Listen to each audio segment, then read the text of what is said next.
Morning students. आज हम लोग बात करते हैं एप्लीकेशन ऑफ टेक्नोमेट्री में, ठीक है। हाइट एंड डिस्टेंस की बात करते हैं। Height and distance most important topic है, ठीक है। बहुत ही अच्छा टॉपिक है और सबसे इजी है टेक्नोमेट्री में, ठीक है।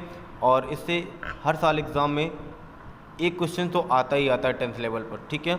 मिनिमम कभी कभी मिनिमम 1 तो आता ही है, कभी कभी एक से ज़्यादा भी आपको मिल जाते हैं, ठीक है स्टूडेंट्स। देखिए, तो फर्स्ट ऑफ हम लोग जानते हैं क्या है एंगल ऑफ एलिवेशन, क्या है एंगल ऑफ एलिवेशन, ठीक है। देखिएगा, ध्यान दीजिएगा, बहुत ही सिंपल। मान लीजिए हमारी क्या है आइस है, ठीक है।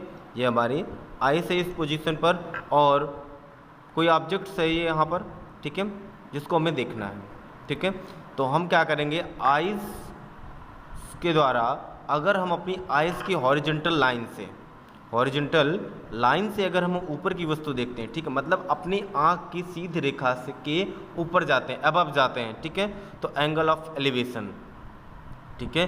तो आपके आंखों पर जो एंगल, ठीक है, मेड इन होगा वो क्या होगा, एंगल ऑफ एलिवेशन होगा, ठीक है। देखिए, if the object is above the horizontal line through the eyes, ठीक है, यानी कि जो ऑब्जेक्ट है वो आपकी आंख की हॉरिजॉन्टल लाइन से ऊपर है, मतलब अबव है, ठीक है, above through the eyes we have to lift up our head to view the objects. मतलब अगर आपको अपना हेड को लेफ्ट करके, ठीक है, लेफ्ट करके पीछे हटा करके उसको क्या किया जाए, ऑब्जेक्ट्स को देखना पड़े, then the angles is called angle of elevation, ठीक है। तो एंगल आपका क्या होगा, जो एंगल मिलेगा वो कौन सा एंगल होगा, एंगल ऑफ एलिवेशन, ठीक है। कौन सा एंगल होगा, एंगल ऑफ एलिवेशन, ठीक है स्टूडेंट्स।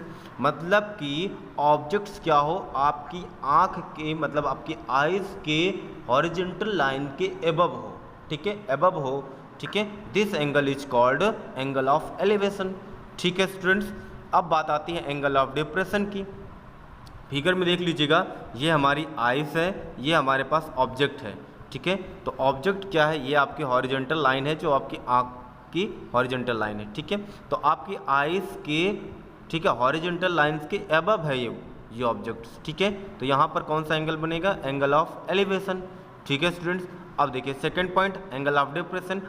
अगर ऑब्जेक्ट, ये है हमारा ऑब्जेक्ट, ठीक है, ये ऑब्जेक्ट है हमारा, तो अगर ऑब्जेक्ट जो है, ठीक है, आपकी आइस के हॉरिजॉन्टल लाइन के क्या हो, बिलो हो, ठीक है, क्या हो, बिलो हो, ठीक है। This angle is called angle of depression, okay students. देखिए, व्हेन अ मैन, ठीक है, when a man sees an object which is below the horizontal line through his eyes move downwards through the horizontal line, ठीक है। अगर आपने अपने head को झुका करके, मतलब अपनी हॉरिजॉन्टल लाइन से, ठीक है, कहाँ हो पॉइंट्स, कहाँ हो, आपके आइज के हॉरिजॉन्टल लाइंस के बिलो हो, ठीक है, through the horizontal lines, the angle so formed is called angle of depression, ठीक है स्टूडेंट्स। एक पॉइंट्स याद रखिएगा, the angle of elevation of the sun at any point is called altitude, is called the altitude of the sun at that points, ठीक है। कुछ खास नहीं है, ठीक है, फिर भी ध्यान दीजिएगा इस बात को कि एंगल ऑफ एलिवेशन और एंगल ऑफ डिप्रेशन दोनों क्या होते हैं, इक्वल हो जाते हैं, ठीक है। अब हम लोग इस पर बेस्ड प्रॉब्लम सॉल्व करेंगे, ठीक है। बहुत ही सिंपल प्रॉब्लम्स होंगी इस पर बेस्ड, ठीक है, ठीक है स्टूडेंट। देखिए प्रॉब्लम्स हमारे पास क्या है, a circus artist is climbing a 20 metre long rope which is tightly stretched and tied from the top of a vertical pole to the ground. Find the height of pole if angle made by the rope with the ground level is 30 degree. ध्यान दीजिएगा, ठीक है।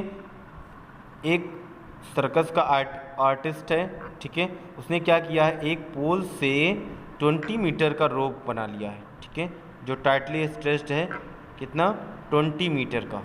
ठीक है students, 20 metre का एक रोप बना लिया है जो ग्राउंड से, ध्यान दीजिएगा, जो ग्राउंड के लेवल से 30 डिग्री का एंगल बना रहा है। ठीक है, फिर आपसे कहा गया फाइंड द हाइट ऑफ पोल, ये हमारे पास पोल है। ठीक है, तो इसकी हाइट हमने h लेट कर ली है। कितनी लेट कर ली है? h। ठीक है, तो देखिए A B C।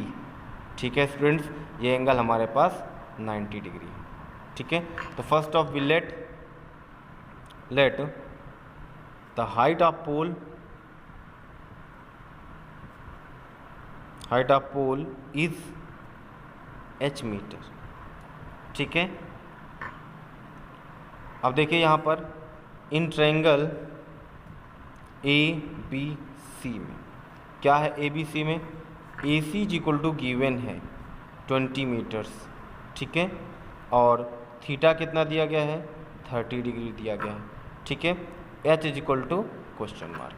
ध्यान दीजिएगा स्टूडेंट्स, इस चैप्टर में 80% क्वेश्चन जो है वो tan थीटा से सॉल्व हो जाएंगे। ठीक है, लेकिन 20% क्वेश्चन जो होंगे वो sin थीटा या cos थीटा से सॉल्व हो जाएंगे। ठीक है, अब देखिए आपको h निकालना है, तो मैंने फर्स्ट चैप्टर में ही आपको बता दिया था कि sin theta is equal to perpendicular upon hypotenuse होता है। क्या होता है? Perpendicular upon hypotenuse. ठीक है, now sin theta is equal to, ठीक है, BC अपॉन AC। ठीक है, साइन थीटा की वैल्यू 30 दी गई है हमारे पास, BC की वैल्यू h है, AC की वैल्यू 20 है।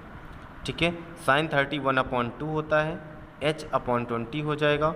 ठीक है, क्रॉस मल्टीप्लाई कराएंगे, h की वैल्यू 20/2 आ जाएगा।